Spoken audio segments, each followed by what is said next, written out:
মুসলিম পরিবারে জন্মগ্রহণ করে নামাজ পড়েন না কেন? নামাজ কি হুজুরদের উপর ফরজ? বলেন। আপনার বয়স কি 10 বছরের নিচে? তাহলে আপনি নামাজ পড়েন না কেন? ফরজ মানে কি? আপনি ইচ্ছা হইলে করলেন, ইচ্ছা হইলে করবেন না, নাকি এটা ফরজ? ফরজ হইতো বুঝেন। ফরজ কি? ওই যে প্রত্যেক রাতে যে মেয়ের সাথে খষ্টি নষ্টি না করলে আপনার ঘুম হয় না, ওইটা হচ্ছে ফরজ।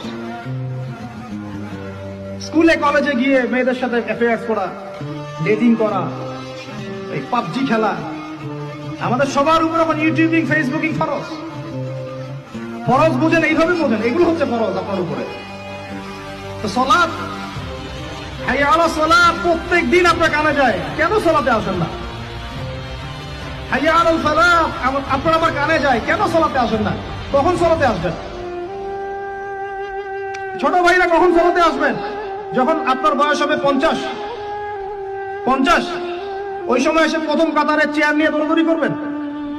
আমরা যখন মসজিদে যাই, প্রথম কাতারগুলোতে প্রথম 2টা কাতার থাকে বয়স্করা, বৃদ্ধরা, যুবকরা নাই। আর ওই সময় চেয়ার নিয়ে মারামারি, কারণ এখন তো সেজদা দেওয়ার মতো শরীরের ক্ষমতা নাই। আর কে আগে চেয়ার দখল করতে পারে, ওই হচ্ছে প্রতিযোগিতা। তখন আপনারা কি, আমরা কি ওই সময়ের জন্য অপেক্ষা করছি? নামাজ পড়লে আপনি কি মানবতা বিরোধী অপরাধী হয়ে যাবেন?